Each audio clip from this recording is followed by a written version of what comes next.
जय हिंद प्यारे दोस्तों। अगर आप लोग भी रेलवे ग्रुप डी 2026 की तैयारी कर रहे हो तो आप सभी को पता है कि गणित के 25 क्वेश्चन पूछेंगे 25 नंबर के और रीजनिंग के 30 क्वेश्चन पूछेंगे 30 नंबर के। टोटल मिलाकर 55 क्वेश्चन हुए 55 नंबर के मेरे भाई। अगर आप 55 में से 55 करना चाहते हो स्कोर तो आपके लिए मैं लेके आऊं मैथ और रीजनिंग के प्रीवियस ईयर क्वेश्चन दोस्तों। अगर आप ये क्वेश्चन लगा लेते हो दोस्तों तो हूबहू क्वेश्चंस आपको एग्जाम में देखने को मिलेंगे, क्योंकि मैथ और रीजनिंग ही वो सब्जेक्ट है जो आपको एग्जाम में सिलेक्शन दिलाएगा। ठीक है मेरे भाई, तो आप इस क्लास में देखिएगा कितने क्वेश्चन आप कर पाते हो। पहला सवाल आपके स्क्रीन पर है। अंग्रेजी वर्णमाला क्रम के आधार पर दी गई श्रृंखला में प्रश्न चिन्ह के स्थान पर क्या आना चाहिए। बहुत इंपॉर्टेंट है और देखते हैं आप में से ऐसे कितने स्टूडेंट हैं जो इसका जवाब सबसे पहले कमेंट बॉक्स में बताएंगे मेरे भाई। अगर आप यहां पर ध्यान से देखेंगे, ये आता है 5 नंबर पर और क्यू आता है 17 पर। 5 से 17 हो गया मेरे भाई, तो कितना प्लस हुआ है? 5 से 17, तो यहाँ पे प्लस 12 हुआ है। फिर 17 से सी देखो, यहाँ पर भी कितना प्लस हुआ है? यहाँ पर भी देखोगे 17 से सी हुआ है ना, मतलब कि 3, तो यहाँ पर भी प्लस 12 देखने को मिल रहा है। फिर यहाँ पर भी देखो 3 से 15, यहाँ पर भी प्लस 12, तो अगला नंबर भी प्लस 12 हुआ होगा दोस्तों। ठीक है, तो 15 में 12 जोड़ोगे 27 होगा और 27 पे क्या आता है मेरे भाई? ए आता है, यानी बीच में आपको ए देखने को मिलेगा। ठीक है, जब ए देखने को मिलेगा बीच में तो आपके इसमें एल आ रहा है बीच में, ये आंसर नहीं होगा और ये आंसर नहीं होगा। अब बचे दो ऑप्शन। अब इसमें अगर आप ध्यान से देखोगे ये 19 पे आता है और ये 4 पे आता है। 19 से 4 यानी कि आपको प्लस 15 माइनस 15 देखने को मिल रहा है। कितना देखने को मिल रहा है मेरे भाई? माइनस का 15। 19 से 4 का मतलब क्या होता है? 19 से 4 का मतलब माइनस 15। फिर देखोगे 4 से 15, 4 से 15 यानी प्लस 11 देखने को मिल रहा है। फिर यहाँ पर भी देखोगे 15 से 26, यहाँ पर भी प्लस 11 देखने को मिला है, तो अगला नंबर भी प्लस 11 ही होगा। तो 26 में आपको प्लस 11 करना है यानी कि के, तो आंसर के से स्टार्ट होगा। तो यहाँ पर आपको कौन सा ऑप्शन दिख रहा है मेरे भाई? तो यहाँ पे आपको ऑप्शन दिख रहा है ऑप्शन नंबर ए। तो पहला ही क्वेश्चन बहुत ही शानदार था और मैं पूरी उम्मीद करूंगा कि यह सवाल भी आपने बनाया होगा अच्छे से। ठीक है, क्वेश्चन नंबर 2 देखो, अगर आप गणित और रीडिंग में कमजोर हैं तो आप निश्चिंत रहें, आपको एग्जाम तक दोस्तों मैं आपको स्ट्रांग बना दूंगा हर एक सब्जेक्ट में और आप अच्छे से स्कोर करके आओगे। बस शर्त ये रहेगी डेली क्लास आपको अटेंड करना है। ठीक है, यदि किसी संख्या के 20% को 96 में जोड़ा जाए तो परिणाम वही संख्या होती है, तो उसी संख्या का 75% बताइए। देखो विद कंसेप्ट आपको पढ़ा रहा हूं, ठीक है, और जहां मुझे जरूरत होगी शॉर्ट ट्रिक्स की वहां मैं शॉर्ट ट्रिक्स भी बताऊंगा 1-2 सेकंड में क्वेश्चन उड़ाने की।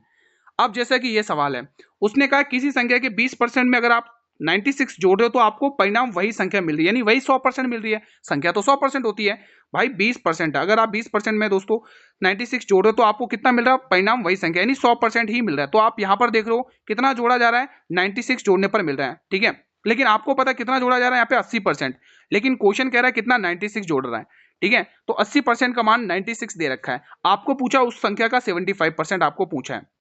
तो आप यहां पर ये देखोगे गुरु 16 की टेबल से काटने की कोशिश करोगे कि गुरु 16 पंचे 80 होता है और 16 छंग 96 होता है। ये इसका कितना गुना दिख रहा है? ये इसका गुरु 15 गुना है, तो आपको 6 का भी 15 गुना कर लेना है। तो 15 छक्के 90, तो वो संख्या दोस्तों 90 है, यानी कि आपको option number A will be the right answer, A tick कर लेना है। तो उस संख्या का आपको दोस्तों 75 निकालने पर आपको 90 मिला है। ठीक है, सारे कंसेप्ट के साथ हम क्वेश्चन को सोल्व करेंगे। जब कंसेप्ट क्लियर है ना तो अपने आप ही शॉर्ट ट्रिक्स बन जाएंगी। वो कह रहा है ए का मतलब है प्लस, बी का मतलब है गुणा, सी का मतलब है प्लस, डी का मतलब है माइनस। तो इस समीकरण को सोल्व करिए, सोल्व करते हैं। ठीक है, तो यहां पर आप देख पा रहे होंगे 44 है और डी का मतलब उसने क्या बताया था? माइनस, ये लगा दिया। बी का अर्थ उसने बताया था गुणा, लगा दिया। और सी का अर्थ बताया था प्लस, लगा दिया यहाँ पर। और ए का मतलब बताया था उसने डिवाइड, तो हमने लगा दिया। अगर हम बोर्ड मास के रूल के अकॉर्डिंग बात करें तो हम पहले डिवाइड को निपटाएंगे यहाँ पर। तो ये वैल्यू 13 दिख रही है, फिर हम इस मल्टीप्लाई को निपटाएंगे। 9 छंग 54, ये वैल्यू 54 दिख रही है और ये वैल्यू 44 दिख रही है। कोई डाउट? मैं पूरी उम्मीद करूंगा कि यहाँ पर आपको कोई भी डाउट नहीं हुआ होगा। अब खाली आपको प्लस माइनस करना है और कुछ नहीं। ठीक है, तो यहाँ पे 44 और 13, अगर आप भले आप इनको घटा लो, पहले इनको घटा लो, कोई दिक्कत नहीं है। 4 में से 3 घटाओगे 1 बचेगा, 5 में से घटाओगे 4। अगर आप 44 में से 41 घटा लोगे तो ऑप्शन नंबर बी आ जाएगा। ठीक है, अगला सवाल देखो, कंसेप्ट बहुत ही शानदार है, क्वेश्चन का लेवल अपने आप बढ़ता रहेगा दोस्तों। ठीक है, अब ये क्वेश्चन सॉल्व करेंगे दोस्तों। आपको बस ये देखना है कि मुझे गणित और रीजनिंग में 55 में से 55 लेके आना, चाहे कुछ भी हो भाई, क्योंकि ये वो सब्जेक्ट जो आपको सिलेक्शन की रणनीति को तैयार करेंगे कि मुझे सिलेक्शन लेना है। ठीक है, दो उम्मीदवारों के बीच एक चुनाव में 78% मतदाताओं ने मत डाले, मतलब कि 78% ने वोट डाले हैं। उनमें से 4% वैलिड वोट हो गए, मतलब कि अवैध घोषित कर दिए गए। और एक उम्मीदवार 13,572 वोट मिले हैं, जिनमें से उसको 58% वैध मत मिले हैं। उस चुनाव में नामांकित मतदाताओं की कुल संख्या, भाई कुल संख्या कितनी थी ये हमें नहीं पता। ठीक है, कुल संख्या हमने x मान ली। ठीक है, अब आप देखेंगे उसको 78% मिले, तो 78 टोटल 100% वोट होते हैं, उसमें से उसको कितने मिल गए? 78 मिल गए। अगर आप यहाँ पर देखोगे उसने 4% अवैध घोषित हो गए। 100% वोट होते हैं वैलिड, ठीक है, उसमें से 4% अवैध हो गए, तो कितने बचे वैलिड वोट? वैध मत 96। अब इन्हीं वैध मत में से उसको 58% मिल रहा है। कितना? 58% मिल रहा है, ठीक है। और एक उम्मीदवार को मिले कितने? उसको वैसे मिले कितने? 13,572। अब आपको ये नंबर लाइन पे सॉल्व कर लेना है मेरे भाई। जब आपको कुल वोट दे रखे हो तो आपको ऐसे क्वेश्चन को ट्रीट करना है, ठीक है। यहाँ पर देखेंगे, काटने की कोशिश करेंगे, कुछ कट रहा है तो काट लो। 13 की टेबल से मेरे भाई 6 बार जा रहा है। 13 कम 13 कितनी बार जा रहा है? और 13 चौके 52 और 13 चौके 52, ठीक है, कोई दिक्कत तो नहीं है। ये क्वेश्चन सोल्व करेंगे। 29 की टेबल से 2 बार, 29 की टेबल से 3 बार, 29 या 87 होता है। कितना बच रहा है? 13 4 17 यानी 174, और 29 छक्के कितना होता है? 174 ही होता है, ठीक है। और कुछ देखो, 12 की टेबल से ये 8 बार जा रहा है, और 12 की टेबल से ये 3 बार जा रहा है। 3 की टेबल से मेरे भाई ये 2 बार जा रहा है, और 2 की टेबल से ये मेरे भाई 50 बार जा रहा है। खाली काटा पीटी करनी है और कुछ नहीं है, ठीक है। और 2 की टेबल से ये भी 50 बार जा रहा है, और 2 की टेबल से आप सिंप्लीफाई करोगे, 2 2 चौके 8, और 2 की टेबल से ये भी जाएगा 50 बार, ठीक है। और वापस कुछ कट रहा है क्या? 2 की टेबल से ये काट लो 25 बार, और 2 की टेबल से यहाँ पे बचा 2 की टेबल से इसको काट लो 25 बार। तो 25 गुणा 25 625 होता है। तो 625 में आपको किससे गुणा कर लेना? 50 से गुणा कर लेना, आंसर आ गया, ठीक है। थोड़ा कैलकुलेशन तो आना चाहिए मेरे भाई, ठीक है। 25 की 5 कैरी 2, 5 दूनी 10, 11 12 की 2 कैरी 1, यानी 250 आएगा आंसर। लास्ट में 250 है ऑप्शन नंबर सी में। तो ये आंसर आया है मेरे भाई। देखो थोड़ी तो कैलकुलेशन आनी चाहिए, थोड़ी बहुत, ठीक है मेरे भाई। ये सवाल सोल्व करेंगे आप लोग। 3 फर्नीचर वस्तुओं का औसत मूल्य है 16,425 है। यदि उनके मूल्य 3, 5 और 7 के अनुपात में है तो सबसे महंगी वस्तु आपको ज्ञात करना है। सबसे महंगी तो आपको दिख रही होगी, आप फटाफट से टिक कर लोगे, लेकिन उसने अगर डाटा बदल तो फिर क्या करोगे? देखो दोस्तों, ध्यान से समझना कंसेप्ट। उसने औसत मूल्य दे रखा है, औसत मूल्य है ये किन संख्याओं का? 3, 5 और 7 संख्याओं का, ठीक है। इन अगर ये अनुपात में तो अनुपात में लिख लो, 7 5 12 3 15, ये 15 रेशियो। अब इस 15 रेशियो का मान क्वेश्चन ने कितना दे रखा है?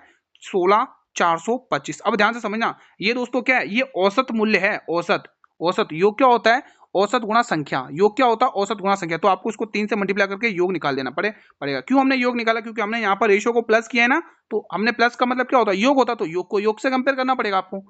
3 की टेबल से मेरे भाई 5 बार काटोगे, और 5 की टेबल से इसको काट लो। 5 दिया 15, एक बचेगा 5 दूनी 10, 5 अट्ठे 40, 55 25, ठीक है। आपको क्या पूछा? सबसे महंगी वस्तु। तो इसमें सबसे महंगी वस्तु 7 दिख रही है, तो आपको 3 2 8 5 को 7 से मल्टीप्लाई कर लेना है, ठीक है। तो यहाँ पे 7 पंचे 35 की 5 कैरी 3, 7 अट्ठे 56 3 59, यानी 95 आ रहा है। तो 95 इसी में आ रहा है, ठीक है मेरे भाई। तो आंसर आ गया 22 22 9 5। ओके, ठीक है, सारा आंसर क्लियर है। अगला प्रश्न आपकी स्क्रीन पर है, यहाँ पर बताइए लॉजिक। शानदार प्रश्न है भाई। देखो यहाँ पर अगर आप देखोगे, यहाँ पर अगर हम कैसे देखो, जब भी ऐसे क्वेश्चन पीछे से देखा करो। बी आता 2 नंबर पे, ई आता 5 नंबर पर। 2 से 5 हुआ है मेरे भाई, 2 से 5 हुआ, यानी +3 यहाँ देखने को आपको मिल चुका है। फिर आगे और देखोगे, यहाँ 22 है और यहाँ 20 है, यहाँ 22 है यहाँ 20 है, -2 यहाँ पर देखने को मिला है। फिर देखोगे यहाँ पर 6 और यहाँ पर 3 है, यहाँ पर 6 और यहाँ पर 5 है, 6 और 5 यानी कि -1 यहाँ देखने को मिला है। तो ये सीरीज फॉलो हो रही है, ठीक है। +3 -2 -1 ये सीरीज हो रही है, ठीक है। तो यही सीरीज हम देखते हैं। यहाँ पर 8 है और यहाँ पर 10 है, यहाँ पर तो +2 हो गया, लेकिन हमें +3 करना था, तो ये कंडीशन तो गलत हो गई, ठीक है। अब यहाँ पर चेक करते हैं, यहाँ पर 10 है, यहाँ पर 13 है, यहाँ +3 हो रहा है, यहाँ पर 10 है, यहाँ पर 8 है, -2 हो रहा है, ठीक है। और यहाँ पर m है, यहाँ पर m है, ये गलत हो गया। और चेक करो, ये 16 है, ये 18 है, 16 से 18 +2 होना चाहिए था, ठीक है, +2 होना चाहिए, लेकिन +3 होना चाहिए था, लेकिन यहाँ +2 हो रहा है, ये भी गलत हो गया। 17 और 20 यहाँ +3 हो रहा है, 16 और 14 यहाँ -2 हो रहा है, 15 और 16 यहाँ -1 होगा। तो ये फॉलो कर रहा है दोस्तों ऑप्शन नंबर डी, ठीक है। अगला सवाल आपके स्क्रीन पर है। दी गई श्रृंखला में प्रश्न चिन्ह के स्थान पर क्या आएगा? अगर आप ध्यान से देखेंगे यहाँ पर कि 11 में से 9 घटाओ 2 बचेगा, 7 में 4 घटाओ 3 बचेगा। फिर यहाँ पर देखोगे 1 में से 1 गया 0, 12 में से 8 घटाओगे 4 बचेगा। फिर यहाँ पर देखो 9 में से 1 घटाओगे 8 बचेगा, और 16 में से 12 घटाओगे तो 4 बचेगा। अब आपको पता चल चुका होगा, 8 प्लस और कर लो, क्योंकि यहाँ पर +8 हो रहा है, यहाँ पर भी +8 हो रहा है। तो 48 में +8 करोगे कितना आएगा मेरे भाई? 56 आएगा। और 56 में आपको जोड़ना है, तो 169 में आप कितना जोड़ लो? 56 जोड़ लो, ठीक है। 16 5 21 और 1 22 और 9 6 15, 225, यानी कि सी वाला ऑप्शन बिल्कुल सही जवाब हो जाएगा। सारी चीजें क्लियर है मेरे भाई। तो आपसे एक ही रिक्वेस्ट है, इस चैनल को सब्सक्राइब जरूर कर लेना, ठीक है। और बेल नोटिफिकेशन बेल को जरूर प्रेस कर लेना, ताकि आने वाले हर नई वीडियो का नोटिफिकेशन आपको सबसे पहले मिले। ये क्वेश्चन शानदार है। उसने बोला है कि 2 संख्याओं का योग दे रखा है, उसमें से एचसीएफ और एलसीएम दे रखा आपको ये, तो दोनों संख्याओं के व्युत्क्रमानुपात यानी कि व्युत्क्रमानुपात आपको निकालना है। यानी कि आपको पता है दोस्तों उसने योग दे रखा है, तो वो दो संख्या x है और एक y है, इन दोनों का योग क्वेश्चन है 60 दे रखा है, और आपसे पूछा इनके व्युत्क्रमानुपाती का योग यानी 1x प्लस 1y निकाल लेना है। ठीक है, आपको पता है यहाँ पर क्या होगा, x y हो जाएगा और यहाँ पर क्या है x प्लस वाई। ठीक है, क्रॉस मल्टीप्लाई इनका एलसीएम लेके, तो x प्लस वाई का आपको मान पूछा है मेरे भाई। अब आपने ये कंसेप्ट सीखा मेरे भाई, एक कंसेप्ट सीखा है ना कि गुरुजी दो संख्याओं का गुणनफल उनके लैसे और मैसे के गुणनफल के बराबर होता है। ये कंसेप्ट सभी को पता है ना, अगर ये कंसेप्ट पता है तो इस क्वेश्चन में बिल्कुल भी दम नहीं है। ठीक है, आपको x और y का मान क्या दिया है वो आपको निकालना है। आपको x और y यानी इन दोनों संख्या का गुणनफल क्या है, एलसीएम मल्टीप्लाई एचसीएफ है। तो एलसीएम मल्टीप्लाई एचसीएफ कितना है मेरे भाई, यहाँ पर बताइए, एलसीएम मल्टीप्लाई एचसीएफ कितना है। ठीक है, शायद मैंने यहाँ पे फॉर्मूले में कुछ मिस्टेक कर दी क्या, मुझे लग रहा है मैंने यहाँ पे फॉर्मूले में मिस्टेक कर दी। एक मिनट, इरेजर कहाँ है, इरेजर ये रहा, इसको दोस्तों, अरे ये तो हाईलाइटर है, इरेजर कहाँ गया भाई, ये रहा इरेजर। ठीक है, हाँ एक बार यहाँ पे अपन वापस देखेंगे, हाँ ठीक है, हाँ अब सही है। तो एक बार अपन यहाँ पे एक बार वापस से देखेंगे, हाँ यहाँ पर क्या होगा, फॉर्मूला एक्स प्लस वाई ऊपर आएगा, एक्स प्लस वाई और नीचे एक्स वाई आएगा। ठीक है, अब आपको पता है एक्स प्लस वाई कितना है, क्वेश्चन अभी अपन ने निकाला ना 60 दे रखा है, क्वेश्चन है कितना दे रखा, अपन ने निकाला कितना 60 है, और एक्स वाई और इन दोनों का गुणनफल कितना है 12 गुणा 12 72 है। ठीक है, इजी क्वेश्चन है, कोई टफ नहीं है। तो 12 की टेल से काटोगे 5 बार, यानी आंसर आ रहा है 5/72, जो ऑप्शन नंबर डी में दे रखा है। शानदार क्वेश्चन है, ये सारे लेटेस्ट क्वेश्चन है 2025 में पूछे गए रेलवे ग्रुप डी में। मैंने स्टार्टिंग में कहा था प्रीवियस ईयर क्वेश्चन है, अगर आप इन प्रीवियस ईयर क्वेश्चन से फाइट कर लेते हो और जीत जाते हो तो एग्जाम में भी जीतोगे मेरे भाई, एग्जाम में भी सिलेक्शन पक्का है। गणित और रीजनिंग वाले सब्जेक्ट में अगर अच्छा कर लिया तो सिलेक्शन पक्का है। तो बोर्ड मार्क्स रूल के अकॉर्डिंग पहले ब्रेक इट। ठीक है, बोर्ड मार्क्स रूल के अकॉर्डिंग पहले ब्रेक इट, भले आप ब्रेक इट सोल्व 6 या 18 आ जाएगा और ये 24 आ जाएगा। यहाँ पर चेक कर लो, यहाँ पे 3 की जगह से 3 छंग 18 और 6 दूनी 12, तो यहाँ पर आ जाएगा 12, ये सॉल्व कर लो। ठीक है, तो यहाँ पर देख लो 24 और 12 कितने हो गए, 36 हो गए, और 36 में 18 घटा दिया यानी इसी का आधा है, तो option number A will be the right answer. देखो सिंप्लीफिकेशन के क्वेश्चन बहुत पूछे गए दोस्तों रेलवे ग्रुप डी में। 4 युग्म और में से 3 एक प्रकार से निश्चित तरीके समान है और एक समान और इस प्रकार एक ग्रुप बनाती है, कौन सा अक्षर समूह उस ग्रुप से संबंधित नहीं है। बहुत इंपॉर्टेंट क्वेश्चन है, ध्यान से सुनना। आपको जब भी ऐसा क्वेश्चन है तो पीछे से आप चेक करा करो।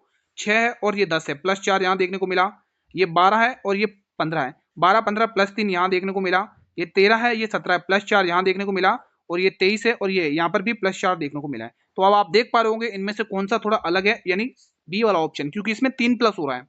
ठीक है, ठीक है दोस्तों, भाई चीजें क्लियर तो वीडियो को लाइक और शेयर तो कर लो, ये रेस्पॉन्स तो कर दो, ये ला बटन दबाकर कि सारी चीजें क्लियर हैं। ठीक है, इसके 1 घंटे बाद दोस्तों आपका फुल पेपर आएगा, उसको बिल्कुल मिस नहीं करना, 8 बजे वाली क्लास। शहर जे शहर एम के पश्चिम में, तो पहले एम बनाओ, और एम का पश्चिम कहाँ है मेरे भाई, एम का पश्चिम यहाँ पर कौन है, जे है, तो हमने जे बना दिया। ठीक है, इसको थोड़ा ऊपर बनाते हैं ताकि हमें थोड़ा सा स्पेस मिल जाए क्वेश्चन को सॉल्व करने के लिए। यहाँ पर मैंने बनाया एम, और एम का पश्चिम कहाँ है, ये जे, इसकी तरफ कौन है, जे। आगे देखो वो कह रहा है शहर एन शहर एम के दक्षिण में, एम के दक्षिण में कौन है, एम के दक्षिण में एन है, ये हमने एन बना दिया। फिर वो कह रहा है एन के पश्चिम में कौन है, के है, अब एन के पश्चिम में कौन है, के, ये हमने के बना दिया।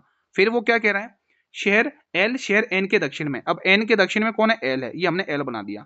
फिर वो कह रहा है शहर के संदर्भ में, यहाँ पे लिखेंगे, यहाँ पर लिखना भूल गए हम, टीम हमारी, यहाँ पर लिखोगे शहर के, यहाँ पर हाँ, शहर के संदर्भ में शहर एल की स्थिति, यानी के संदर्भ में अगर हम एल की स्थिति देखें तो आपने ये डायरेक्शन तो देखी होगी अच्छे से।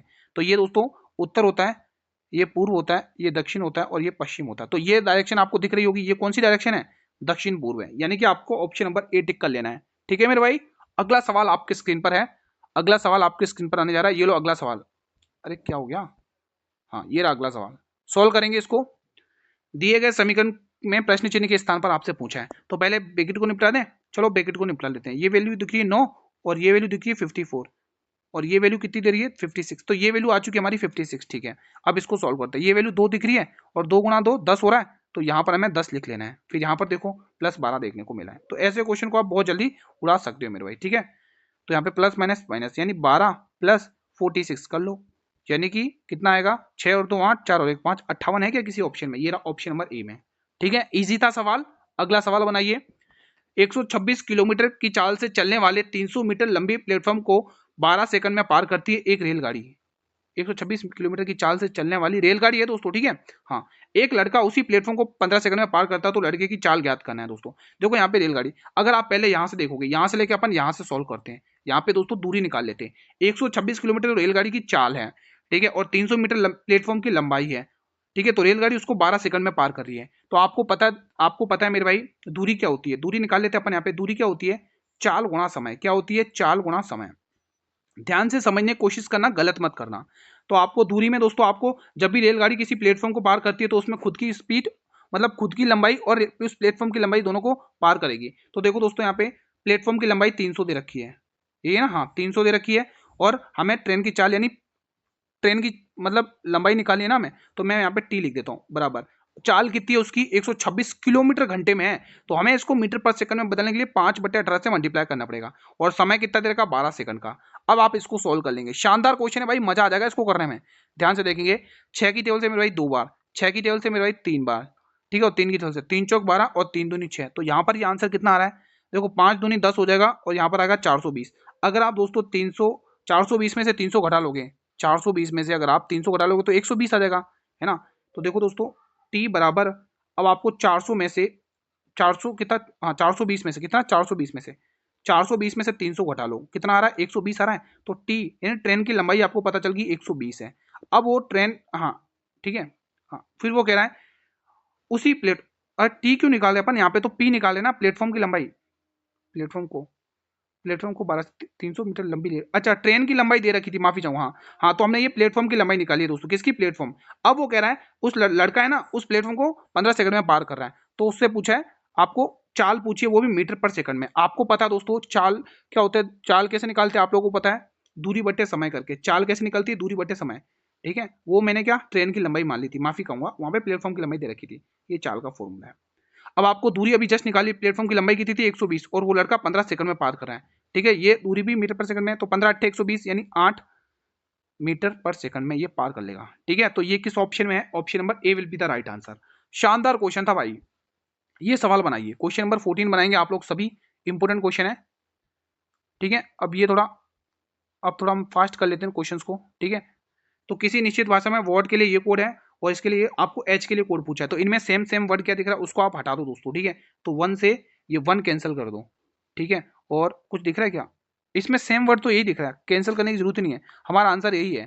क्योंकि अगर इनमें देखोगे ना, सेम वर्ड यही दिख रहा है, सेम वर्ड 1 है, तो इसका कोड 1 हो जाएगा दोस्तों, एच के लिए कोड 1 हो जाएगा, क्योंकि इसमें कॉमन एक ही वर्ड आ रहा है, 2 4 6 2 4 4, ठीक है। बढ़िया, अगले प्रश्न की तरफ चलिए। अगला सवाल बनाइए, ये वाला बनाइए। समचतुर्भुज के प्रत्येक भुजा की लंबाई दे रखी है 20, और उसकी मतलब हाँ लंबाई ये दे रखी है, और विकर्ण की लंबाई 24 है। आपको रंबस पता है, समचतुर्भुज, ये मैंने एक समचतुर्भुज बना दिया दोस्तों, ठीक है। तो यहाँ पे अगर आप एक चीज देखोगे दोस्तों, यहाँ पर मैं अलग पेन से ले लेता हूँ, हाँ यहाँ पर ये हमने विकर्ण बना दिया इसके दो। अब इसकी लंबाई भी 20 है, मतलब प्रत्येक की लंबाई 20 है। फिर वो कह रहा है एक विकर्ण दे रखा है, कितना दे रखा है एक विकर्ण, उसने एक विकर्ण 24 दे रखा है। टोटल वैल्यू 24 है ना, तो हम कह सकते हैं ये 12 होगी और ये 12 होगी। अगर मेरे भाई आपने 12 20 अगर और 16 की एक ट्रिपलेट पढ़ी है तो ये क्वेश्चन कुछ भी नहीं है। तो ये 3 की, आप इसको 12 है ना यहाँ पे, सॉरी ये कुछ नहीं है, ये कुछ नहीं है दोस्तों, ठीक है। यहाँ पे 12 है, तो आपने 4 की तल से काटोगे 3 बार, और 4 की तल से देखोगे ये 5 बार, और 4 की तल से ये 4, मतलब 3 4 5 की एक ट्रिपलेट होती है, 3 4 5 की एक ट्रिपलेट होती है। ये आपने देख लिया, ये था, लेकिन आपको ये वाला मान पता चल चुका है, ये 16 होगी वैल्यू, ये 16 है, ये 16, मतलब दोनों विकर्ण मिल चुके हैं हमें। अब हमें पूछा है क्षेत्रफल पूछा है। क्षेत्रफल क्या होता है, 1/2 गुणा D1 पहला विकर्ण गुणा D2 यानी सेकंड विकर्ण, पहला विकर्ण और दूसरा विकर्ण। तो आपको निकाल लेना है। तो 1/2 ऐसा कैसे लिखना है, पहला विकर्ण कितना था, क्वेश्चन ने दे रखा था 24 दे रखा था, और दूसरा विकर्ण 16 और 16 32, वो आपने निकाल दिया, ठीक है। 2 की डल से 12 बार, 12 दूनी 24 की 4, इकाई अंक 4 आ रहा है, ठीक है। और कैरी 2 बात है, 36 और 2 38 यानी 384 आंसर आ चुका है। 384 किस वाले ऑप्शन, ये नहीं है, ये वाले ऑप्शन में, ए वाला ऑप्शन आपको टिक करना है, डी वाला नहीं टिक करना है, ठीक है। शानदार सवाल था, ये सवाल सॉल्व करिए। एक शानदार सा फिर से क्वेश्चन। एक दुकानदार एक x रुपए पर वस्तु अंकित करता है और अंकित मूल्य पर 54 की छूट देता है। फिर वो अबाउन फंड का वेट, हमें अंकित मूल्य पूछा, अंकित मूल्य नहीं पता है, लेकिन हमें छूट अंकित मूल्य पर दी जाती है, तो 54% की पहली छूट दी जा रही है। तो आप ये कहोगे 100 रुपए का सामान था, 54% की छूट दे रहे हो, तो 46 पर जाएगा सामान, ठीक है। यहाँ पर देखो, फिर वेट लग रहा है, तो वेट हमेशा जुड़ता है, आप सभी को पता है। फिर उसके बाद सामान को 437 में बेचा जाता है, 437 में सामान को बेचा जाता है। 23 की टेबल से 2 बार, 23 सेकंड 23, एक काम करो 23 की टेबल से छोड़ो, सबसे बेस्ट है 19 की टेबल से काटो, बहुत जल्दी कटेगा। 19 की टेबल से इसको सॉल्व करते हैं, 19 की टेबल से 19 अट्ठे 152, 19 दूनी 38, 5 19 तिया 57। अब काटो 23 की टेबल से 2 बार, कट गया ना बहुत जल्दी, ठीक है। हाँ, अब 2 की टेबल से 50 बार, 4 की टेबल से 2 बार, और 4 की टेबल से 25 बार, और 2 की टेबल से 25, और 25 गुणा 25 कितना होता है आप सभी को पता है, 625 रुपये आ जाएगा। ये क्लास का अंतिम प्रश्न है, इसीलिए मैंने लास्ट में लिया है, ठीक है। यहाँ पर हमें क्या पूछा दोस्तों, सिटिंग अरेंजमेंट, यानी कि कुल 7 व्यक्ति हैं, तो मैंने 3 और 3 6 और एक ये बिठा दिया 7। अब इसको सॉल्व करते हैं क्वेश्चन को, ठीक है। मेरे साथ पढ़ेंगे और अच्छे से इसको सोल्व करेंगे। सभी का मुंह केंद्र की ओर है, ये अच्छी बात है। हम कहाँ से स्टार्ट करें, देखो दो सेम सेम वर्ड मिल रहे हो, वहां से स्टार्ट करेंगे। वो बाएं के यहाँ पे भी नहीं, आई डी के बाएं तीसरे स्थान पर, यहाँ पर भी नहीं, एफ ई के बाएं तीसरे स्थान पर, यहाँ से स्टार्ट करें। आई एफ, देखो यहाँ पर भी है, आई एफ के ठीक दाएं पड़ोस में बैठा हुआ है, तो पहले एफ बैठाओ, और एफ के ठीक दाएं पड़ोस में आई बैठा हुआ है। फिर वो कह रहा है, उससे पहले वाली लाइन देखो, एफ ई के बाएं तीसरे स्थान पर है, ई के बाएं तीसरे स्थान पर एफ बैठा है, तो बाएं बैठाना आपको, तो ई के ई यहाँ पर बैठा दो। अब देखो 1 2 3 ये इसके बाएं आ चुका है, तीसरे स्थान पर एफ आ चुका है। और कुछ आगे वर्ड दिख रहा है क्या, जी एफ का निकटतम पड़ोसी नहीं है, यानी कि एफ के पास जी नहीं बैठेगा, ठीक है। और कुछ दिख रहा है क्या वर्ड, और कुछ नहीं दिख रहा है, ठीक है। अब हम आई डी के बाएं तीसरे स्थान पर बैठा हुआ है, अब डी के बाएं तीसरे स्थान पर आई बैठाना है, तो बाएं तीसरे स्थान 1 2 3, तो डी यहाँ पर बैठ जाएगा। डी के बाएं, डी के दाएं बैठाना, सॉरी दाएं बैठाना है दोस्तों, दाएं, तो आपको दाएं बैठाना है। डी के दाएं तीसरे स्थान पर, तो डी यहाँ पर बैठ सकता है, हाँ डी यहाँ पर आ जाएगा। अब 1 2 तीसरे स्थान पर ये आ चुका है। अब देखो पहली वाली लाइन जो अपन ने होल्ड पर डाली थी, ओ के बाएं गिनने पर ओ और एच के बीच केवल एक व्यक्ति बैठा हुआ है। ओ के बाएं गिनने पर ओ अगर यहाँ पे आता है, हाँ तो यहाँ पर बात बन जाएगी। ओ अगर यहाँ पर बैठा और एच यहाँ पर आता है, तो इनके बीच में एक व्यक्ति बैठा हुआ है, बैठ चुका है। बचा कौन, D E F G, D E F G बैठा हुआ, जी यहाँ पर आ गया। क्वेश्चन ने पूछा क्या है, जी जी के दाएं गिनने पर, यानी जी के दाएं यानी ऊपर की तरफ गिनने पर ओ और जी के बीच में कितने व्यक्ति बैठे हुए हैं, तो 1 2 3, 3 व्यक्ति बैठे हुए, ऑप्शन नंबर सी। शानदार सवाल था, आप लोगों ने भी बना लिया होगा, ठीक है। तो इसी सवाल के साथ आज का सेशन मैं यहीं पर वाइंड अप करता हूँ। कैसा रिवीजन रहा आज आप लोगों का, बताइए कैसा रहा आज का कंटेंट। अगर कोई दिक्कत हुई तो आप मुझे कमेंट करके बता सकते हो। सेशन पसंद आया तो सेशन को लाइक और शेयर जरूर कर लेना, ठीक है। और हर एक मित्रों तक दोस्तों इस वीडियो को शेयर जरूर कर लेना मेरे भाई, ठीक है। कोई भी डाउट हो किसी भी क्वेश्चन से रिलेटेड, आप बेझिझक होकर कमेंट बॉक्स में पूछ सकते हो। चैनल पर नए हो तो चैनल को सब्सक्राइब जरूर कर लेना, बेल नोटिफिकेशन बेल को प्रेस कर लेना, ताकि आने वाले हर एक नई वीडियो का नोटिफिकेशन यूट्यूब सबसे पहले आपको ही प्रोवाइड करे। अब रही बात पीडीएफ की, तो पीडीएफ आपको इसी टेलीग्राम चैनल पर मिल जाएगी, जिसका लिंक मैंने इसी वीडियो के डिस्क्रिप्शन बॉक्स में दे रखा है। पीडीएफ मिल जाएगी, वहां से रिवीजन कर लो। इसके 1 घंटे बाद दोस्तों आपके फुल पेपर वाली क्लास आएगी 8 बजे वाली, वो बिल्कुल भी मिस नहीं करना है, वो आपको अटेंड करना है, ठीक है मेरे भाई। कोई डाउट हो तो आप पूछ लेना दोस्तों। ये वही क्वेश्चन है जो आपको एग्जाम में सिलेक्शन दिलाएंगे, तो डेली क्लास रिवीजन करो, आपकी मैथ और रीडिंग स्ट्रॉन्ग हो जाएगी। मिलते हैं नेक्स्ट वीडियो में, तब तक जय हिंद जय भारत।